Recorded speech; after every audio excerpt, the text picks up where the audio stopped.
Hello friends, Atlas cycle company 1951ನೇ ವರ್ಷದಲ್ಲಿ ಸ್ಥಾಪನೆಯಾಯಿತು. ಈ ಕಂಪನಿ ಮೊದಲಿಗೆ ಒಂದು ವರ್ಷದಲ್ಲಿ 40,000ದಷ್ಟು ಸೈಕಲ್ಸನ್ನು ತಯಾರಿಸುತ್ತಿತ್ತು. ಆ ಸಂಖ್ಯೆಯನ್ನು 1965ರ ಹೊತ್ತಿಗೆ 31 ಲಕ್ಷದಷ್ಟು ಸೈಕಲ್ಸ್ಗೆ ಹೆಚ್ಚಿಸಿ ದೇಶದಲ್ಲೇ ಟಾಪ್ 1 ಸ್ಥಾನದ ಸೈಕಲ್ ಕಂಪನಿಯಾಗಿ ನಿಂತಿತು. ಅಟ್ಲಾಸ್ ನಮ್ಮ ದೇಶದಲ್ಲೇ ಮಾತ್ರವಲ್ಲದೆ ಇತರ ದೇಶಗಳಿಗೆ ಸಹ ಸೈಕಲನ್ನು ಎಕ್ಸ್ಪೋರ್ಟ್ ಮಾಡುತ್ತಿತ್ತು. ಜನರಲ್ಲಿ ಒಳ್ಳೆ ಡಿಮ್ಯಾಂಡ್, ಒಳ್ಳೆ ಕ್ವಾಲಿಟಿಯಿಂದ ಮಾರ್ಕೆಟ್ ರಂಗದಲ್ಲಿ ಅಟ್ಲಾಸ್ ಕೊನೆಸಾಗುತ್ತಿತ್ತು. ಪ್ರಪಂಚಾದ್ಯಂತ ಎಷ್ಟೋ ಉತ್ತಮ ಪ್ರಶಸ್ತಿಗಳನ್ನು ಲಭಿಸಿಕೊಂಡಿತ್ತು.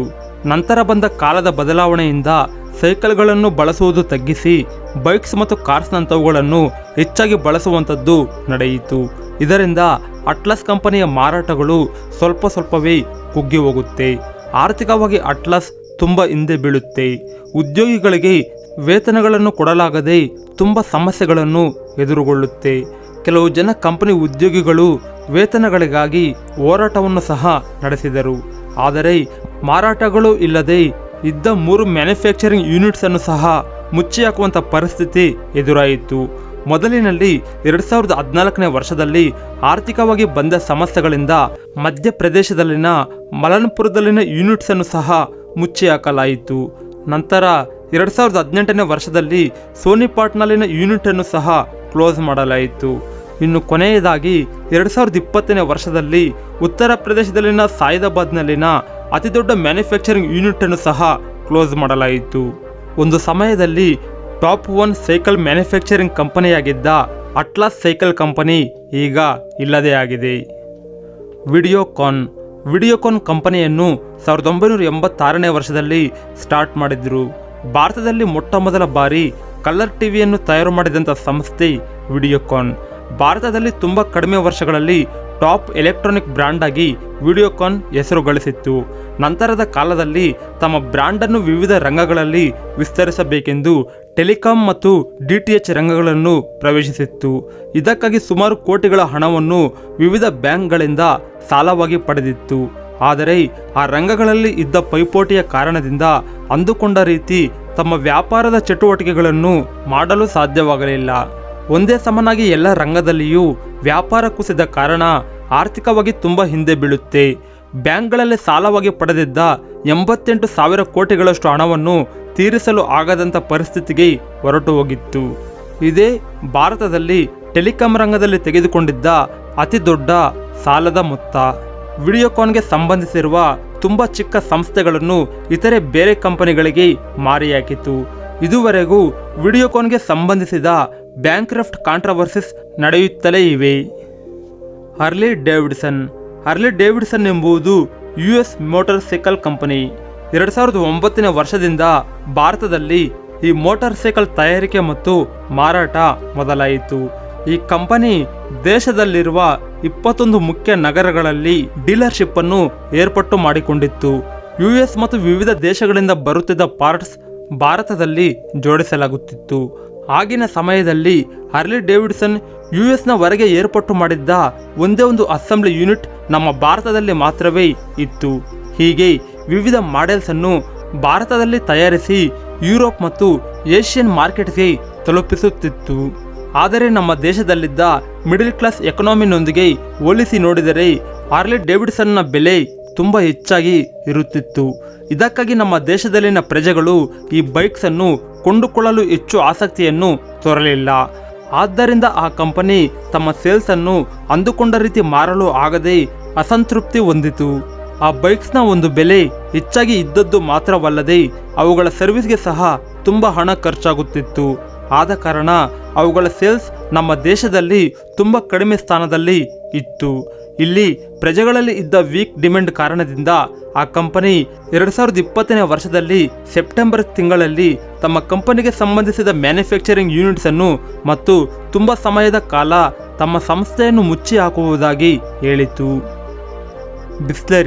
ಬಿಸ್ಲೆರಿ ಕಂಪನಿ 1965ನೇ ವರ್ಷದಲ್ಲಿ ಸ್ಥಾಪನೆಯಾದದ್ದು. ಈ ಕಂಪನಿ ಮಿನರಲ್ ವಾಟರ್ ಮತ್ತು ಬಾಟಲ್ಸ್ ಮುಖಾಂತರ ಮಾರ್ಕೆಟ್ನಲ್ಲಿ ಒಳ್ಳೆಯ ಹೆಸರು ಪಡೆದುಕೊಂಡಿತ್ತು. ಬಿಸ್ಲೆರಿ ಕಂಪನಿ ಸಾಫ್ಟ್ ಡ್ರಿಂಕ್ಸ್ ಅನ್ನು ಸಹ ಮಾರ್ಕೆಟ್ನಲ್ಲಿ ಪ್ರವೇಶ ಪಡಿಸಬೇಕೆಂದು ಭಾವಿಸಿತ್ತು. ಆದ್ದರಿಂದ ಫೋನ್ಸೋ, ಸ್ಪೈಸಿನಂಥ ಹೆಸರುಗಳಲ್ಲಿ ಸಾಫ್ಟ್ ಡ್ರಿಂಕ್ಸನ್ನು ಮಾರ್ಕೆಟ್ನಲ್ಲಿ ಬಿಡುಗಡೆ ಮಾಡಿತ್ತು. ಆದರೆ ಅಷ್ಟೊತ್ತಿಗೆ ಮಾರ್ಕೆಟ್ನಲ್ಲಿ ಸಾಫ್ಟ್ ಡ್ರಿಂಕ್ಸ್ ಆಗಿ ಕೊನೆ ಸಾಗುತ್ತಿದ್ದ ಕೊಕೊಕೋಲಾ, ಪೆಪ್ಸಿನಂಥ ಕಂಪನಿಗಳ ಕಾರಣದಿಂದ ಬಿಸ್ಲೆರಿ ಹೆಚ್ಚು ಮಾರಾಟ ನಡೆಸಲು ಸಾಧ್ಯವಾಗಲಿಲ್ಲ. ಅದೇ ರೀತಿ ಅವುಗಳ ಬ್ರ್ಯಾಂಡ್ಸ್ನೊಂದಿಗೆ ಹೋಲಿಸಿ ನೋಡಿದರೆ ಬಿಸ್ಲೆರಿ ಸಾಫ್ಟ್ ಡ್ರಿಂಕ್ಸ್ನ ಬೆಲೆ ಸಹ ಹೆಚ್ಚಾಗಿ ಇರುತ್ತಿತ್ತು. ಆದ ಕಾರಣ ಹೆಚ್ಚು ಜನರು ಇವನ್ನು ಕೊಂಡುಕೊಳ್ಳುವುದಕ್ಕೆ ಇಷ್ಟಪಡಲಿಲ್ಲ.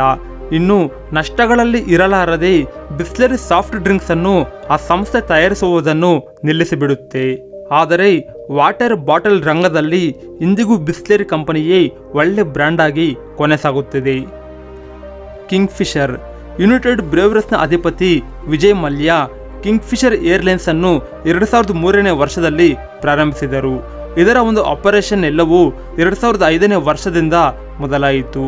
ಮೊದಲಿಗೆ ಬರೀ 4 ಫ್ಲೈಟ್ನಿಂದ ಪ್ರಾರಂಭಿಸಿದ ಈ ಸಂಸ್ಥೆ ಕೆಲವು ವರ್ಷಗಳಲ್ಲಿ ಇಂಡಿಯನ್ ಏವಿಯೇಷನ್ ಮಾರ್ಕೆಟ್ನಲ್ಲಿ ಹೆಚ್ಚು ಶೇರ್ಸ್ನಿಂದ 2ನೇ ಸ್ಥಾನದಲ್ಲಿ ನಿಂತಿತು. ವರ್ಲ್ಡ್ ಕ್ಲಾಸ್ ಫೆಸಿಲಿಟಿಯೊಂದಿಗೆ ಕಂಫರ್ಟೇಬಲ್ ಶೀಟ್ಸ್ ಮತ್ತು ಅತಿ ಕಡಿಮೆ ಖರ್ಚಿನ ಟ್ರಾವೆಲಿಂಗ್ನಿಂದ ಒಳ್ಳೆಯ ಹೆಸರನ್ನು ಪಡೆದುಕೊಂಡಿತ್ತು. ಮೊದಲಿಗೆ 4 ಫ್ಲೈಟ್ಸ್ ಅನ್ನು ಬ್ಯಾಂಗ್ಳೂರು ಮತ್ತು ಡೆಲ್ಲಿ ಮಧ್ಯ ಹಾರಾಟ ನಡೆಸಿತು. ನಂತರ ಇತರೆ ದೇಶಗಳ ಜೊತೆಗೆ ಸಹ ತಮ್ಮ ಫ್ಲೈಟ್ಸ್ ಅನ್ನು ಹೋರಾಡುವ ಹಾಗೆ ಮಾಡಬೇಕೆಂದು ಭಾವಿಸಿತ್ತು. ಆದರೆ ಹಾಗೆ ಇತರ ದೇಶಗಳ ಮಧ್ಯೆ ನಡೆಸುವುದಕ್ಕೋಸ್ಕರ ಕಂಪನಿ ಪ್ರಾರಂಭಿಸಿ ಕನಿಷ್ಠ 5 ವರ್ಷಗಳಾದರೂ ಕಳೆದಿರಬೇಕು. ಅದಕ್ಕಾಗಿ ಆಲ್ರೆಡಿ ಸ್ಟಾರ್ಟ್ ಆಗಿ 5 ವರ್ಷಗಳು ಕಳೆದು ಹಾಗೆ ನಷ್ಟಗಳ ಪಾಲಾಗಿದ್ದ ಏರ್ ಡೆಕ್ಕನ್ ಕಂಪನಿಯನ್ನು ಕೊಂಡುಕೊಂಡು ಅದರ ಹೆಸರು ಕಿಂಗ್ಫಿಷರ್ ರೆಡ್ ಆಗಿ ಬದಲಾಯಿಸಿತು. ಆ ಕಂಪನಿ ಮುಖಾಂತರ ಇತರೆ ದೇಶಗಳಿಗೆ ಫ್ಲೈಟ್ಸ್ ಹೋರಾಟಗಳನ್ನು ನಡೆಸಿತು. ಅಷ್ಟೊತ್ತಿಗೆ ಲಾಸ್ನಲ್ಲಿದ್ದ ಏರ್ ಡೆಕ್ಕನ್ ಕಂಪನಿಯನ್ನು ಕೊಂಡುಕೊಂಡ ಕಾರಣ ಮತ್ತಷ್ಟು ಆರ್ಥಿಕ ಭಾರ ಬೆಳೆಯಿತು. ಅದರ ಜೊತೆಗೆ ಕೆಲವು ಚಿಕ್ಕ ಚಿಕ್ಕ ಆಕ್ಸಿಡೆಂಟ್ಸ್ ಸಹ ನಡೆದವು. ಇವೆಲ್ಲವನ್ನು ಹ್ಯಾಂಡಲ್ ಮಾಡುವುದಕ್ಕಾಗಿ ಕಿಂಗ್ಫಿಷರ್ ರೆಡ್ ಏರ್ಲೈನ್ಸ್ ತಮ್ಮ ಕಂಪನಿಯ ಫ್ಲೈಟ್ ಟಿಕೆಟ್ ದರವನ್ನು ಹೆಚ್ಚಿಸಿತು. ಆದರೆ ನಮ್ಮ ದೇಶದಲ್ಲಿ ಬೆಳೆದಂಥ ದರಕ್ಕೆ ಹೆಚ್ಚಾಗಿ ಆದಾಯ ಬರದಿದ್ದಕ್ಕೆ ಮತ್ತು ಆರ್ಥಿಕವಾಗಿ ಹಿಂದೆ ಬಿದ್ದ ಕಾರಣ ಫ್ಯೂಲ್ ಚಾರ್ಜಸ್ ಸಹ ಕಟ್ಟಲು ಆಗದಂಥ ಪರಿಸ್ಥಿತಿಗೆ ಹೊರಟು ಹೋಗುತ್ತೆ.